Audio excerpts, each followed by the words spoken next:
assim: vendo, pois, Amã, que Mardoqueu não se inclinava nem se prostrava diante dele, Amã se encheu de furor. Porém, em seus olhos teve em pouco por pôr as mãos só sobre Mardoqueu, porque lhe haviam declarado o povo de Mardoqueu. Amã, pois, procurou destruir todos os judeus que havia em todo o reino Assuero, ao povo de Mardoqueu. Amados irmãos, a história de Esté é uma história bem conhecida. A história de Esté é uma história que todos conhecem. Mas hoje eu quero focar na história de Mardoqueu. Vamos lá agora para o livro de Samuel. Samuel, 1 Samuel, o 15 e o 10.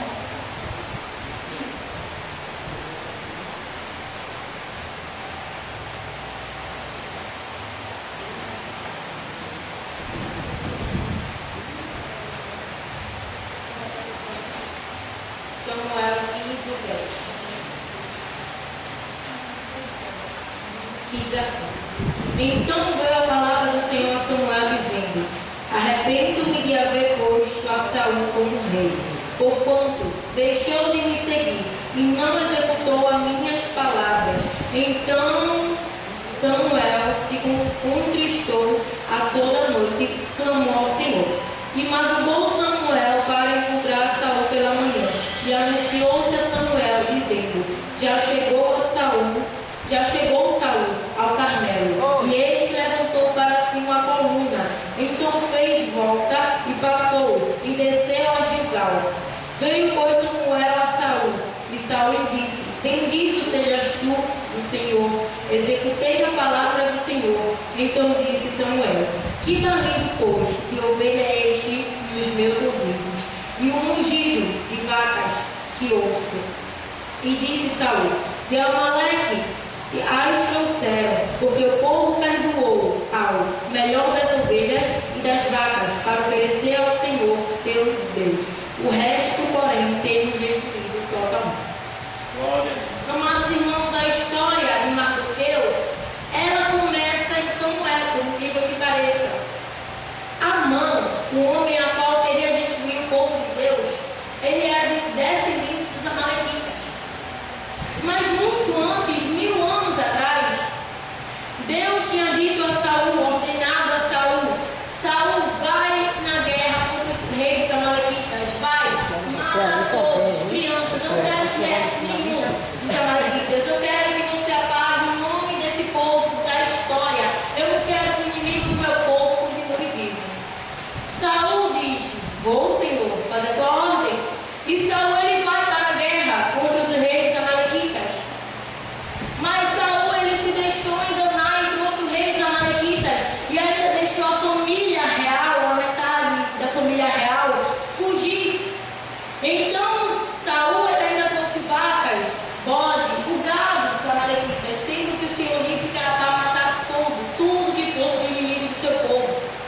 Saul, ele traz para o Monte Carmelo tudo isso.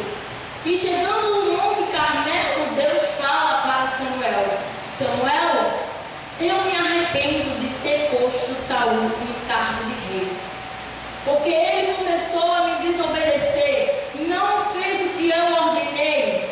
E Samuel, ele era um homem a qual amava muito Saul, um homem a qual podemos dizer que ele passava a mão na cabeça de Saul, e ele madrugou à noite orando para chegar pela manhã e falar com Saul. E Samuel ali, ele vai ao Monte Carmelo, onde estava Saul, mas Saul veio ao encontro dele em Gilgal. E chegando ali, Saul, com a hipocrisia dele, ele foi extremamente hipócrita. Ele diz: Eu cumpri tudo que o Senhor mandou eu cumprir, eu fiz tudo.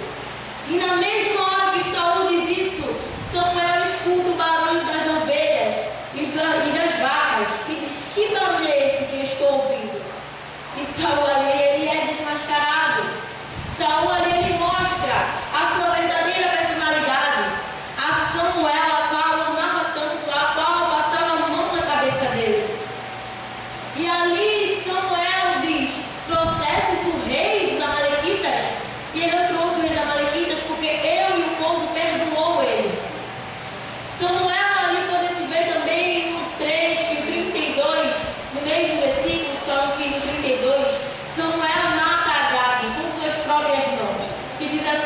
Então disse Samuel: trazei-me aqui Agag, rei dos amalequitas. E Agag veio, e ele animosamente e disse a Agag: na verdade, já passou a amargura da morte. Disse, porém, Samuel assim: como a tua espada desfilhou mulheres, assim ficará desfilhada tua mãe entre as mulheres. Então Samuel despedaçou Agag perante o Senhor em Gilgal. Samuel, ele teve que agir por Saul. Mas, voltando para o texto de Esther, porque eu estou lá em Saul, porque eu estou tão distante do seu ministério. Como eu disse, Saul ele deixou ainda escapar a família real de Agag. Ele deixou escapar a família real dos amalequitas. E lá na frente, o descendente dos amalequitas estava. Então, o que eu consigo entender nesse texto é que se nós não matarmos o nosso pecado agora, se nós não resolvemos esse pecado que nós estamos praticando agora, o diabo ele tem paciência suficiente para lá na frente ele te pegar, ele tem paciência suficiente para lá na frente ele te botar cara a cara no teu pecado e você pagar o preço. E depois de 1000 anos, chegando em Esther, está lá Amã, descendente dos amalequitas, mas também está o descendente do povo de Deus, que é Mardoqueu.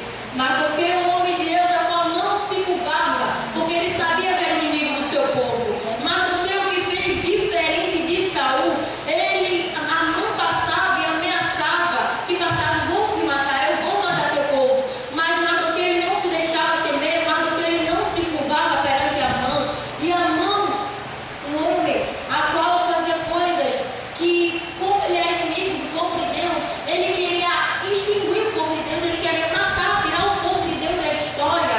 Como Saul não cumpriu o que ele fez lá na frente, o descendente do povo de Deus foi lá para a história depois de 1000 anos para pegar um homem. Mas esse homem que ele pegou foi um homem de Deus. Ele bateu de cara a cara com um homem errado. Ele não pegou um homem a qual Saul, um homem mole, um homem a qual se deixou levar pelas coisas do mundo. Ele pegou um homem a qual era de cima, um homem que pensava em Deus, um judeu. Então, quando o povo perguntava para Mardoqueu: Mardoqueu, por que tu não te curvas? Mardoqueu, eles vão te matar. Mardoqueu dizia: sou judeu. Que trazendo para o dia de hoje nós podemos dizer: eu sou evangélico, eu sou crente. Então, muitas vezes nós não fazemos como Mardoqueu. Muitas vezes nós, quando alguém pergunta: tu é crente? Não, eu sou crente. Ficamos assim, não respondemos. Mas Mardoqueu não teve medo perante a morte que ele estava sendo ameaçado. Ele dizia: eu sou judeu, eu não vou me prostrar perante o inimigo do meu povo. Eu não vou me prostrar a um homem a qual 1000 anos atrás Deus deu ordem a Saul para matar, exterminar esse povo. Mas que como Saul deixou escapar, está aqui de frente. Então nós temos que matar o nosso pecado enquanto é tempo. Qual é o nosso pecado? Será que a prostituição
A partir do momento, irmãos, que nós aceitamos Jesus, o corpo não é mais nosso. A partir do momento que nós dizemos que é crente, feito Mardoqueu disse, o corpo não é mais nosso. O corpo é do Espírito Santo de Deus. Se quiser fazer o que você quiser, não faça aqui dentro, faça lá fora. Aqui dentro tem ordem, decência. Aqui dentro tem que ter temor perante o Senhor. Aqui dentro você não pode ficar com a cabelo de amarelo, azul, verde. Aqui dentro tem que ter ordem e decência perante o Senhor. Ah, não, mas Deus disse que eu tenho livre-arbítrio. Livre-arbítrio tem lá fora. Aqui dentro é o Espírito Santo de Deus. É o Espírito Santo de Deus que guia a sua igreja. Se você quer ser homossexual, se você quer ser prostituta, se você quer fazer coisas abomináveis a Deus, faça lá fora. Tira o nome de Cristo da tua vida. Faz lá fora. Aqui dentro não. Aqui dentro tem que ter temor perante o Senhor. Aqui dentro tem que ser santificado. Aqui dentro tem que ter a plena ciência de que Deus é santo, que Ele é um ser imutável, um ser a qual Ele não aceita pecadinho ou pecadão. Ele não quer pecado. Ele quer que seu povo pelo menos tente ser santo. Ele quer que seu povo se santifique todos os dias. Ele quer que seu povo se consagre todos os dias da semana, se renove a cada manhã, obedecendo a sua palavra, praticando os princípios da sua palavra e não se deixando levar pelas coisas desse mundo. O mundo está vindo contra a igreja com armas e a igreja não está sabendo defender a palavra de Deus. A igreja está deixando a palavra de Deus ser escandalizada. Agora, para dar um fora, a água é feia, a gente dá um fora bem rapidinho. Agora, quando alguém fala da palavra de Deus, alguém questiona a palavra de Deus, nós não temos a palavra na ponta da língua como nós temos quando falam de nós, quando falam da nossa família. Que cristão é esse que nós estamos sendo? Um cristão que não conhece a Jesus, um cristão que não conhece seu próprio Deus, um cristão que não busca o seu Senhor. Que servo é esse? Estamos sendo ingratos com Deus. Ele tem feito tanto por nós. Ele nos dá o ar de respirarmos todos os dias. Ele nos dá a saúde. Ele nos cura, nos livra. E nós não temos uma hora, um tempo para reservar para Deus em 24 horas que nós temos, para reservar para Ele, para ter um momento com Ele, para ler a sua palavra, para buscar a Ele. Nós não temos. Aleluia! Quantas vezes nós ficamos no celular, na televisão, de conversinha de bobagem, e a palavra de Deus está lá. A palavra de Deus está lá. Nós só lemos aqui na igreja, nós só abrimos aqui na igreja, sendo que o culto não é para dar, o culto é para receber. O culto não é para receber, o culto do Senhor é para dar. Então você tem que se alimentar lá fora. Quer ler a Bíblia? Leia lá fora, para quando chegar aqui falar do amor de Deus. Aqui dentro é para abrir a Bíblia, baixar a cabeça e ler, não. Aqui é para ouvir o que o Senhor quer falar contigo, do que tu pedisses a Ele lá no teu quarto. Aqui dentro é para ouvir Deus falando contigo, do que tu falaste com Ele lá no quarto, o que tu pedisses a Ele na madrugada, o que tu abriste tua Bíblia e leste. Mas se tu não lê, se tu não ora, se tu não jejuma, se tu não se consagra, se tu não busca, o que é que tu tem para dar ao Senhor aqui esta noite? Tem televisão para dar para Deus? Tem conversa boba, conversa fiada? Tem fofoca do teu vizinho que morreu ali? Tem fofoca, tem bobagem para dar para Deus hoje à noite? O que é que eu e você tem para dar para Deus que é santo essa noite? O que é que nós temos para dar para Deus? Netflix, novela, temos coisas deste mundo, não temos um tempo para Deus. Ele nos dá saúde, o ar de respirar. Ele nos dá 24 horas todos os dias. Ah, não, mas eu não tenho tempo. Tem tempo. Ele deu 24 horas. Dessas 24 horas, tu não tem nem 20 minutos ou 5 minutos para dar para Deus, para ler a sua palavra. Tu não tem nem um momento reservadinho para orar. Tu não tem nem um momento para reservar, para se consagrar, para jejuar para o Senhor. Que tipo de cristão é esse? Podemos ver outras religiões, tem mais temor do que os cristãos estão tendo com o cristianismo, que não é a religião. Os cristãos não estão mais tendo temor perante o Senhor.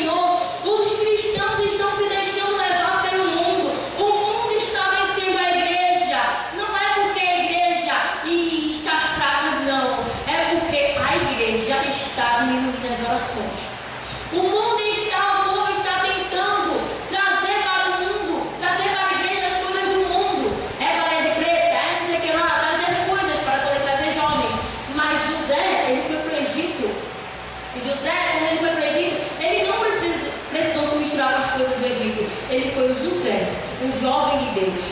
Os 3 jovens, ele não precisou se misturar com a Babilônia. Eles foram os 3 jovens que não se curvaram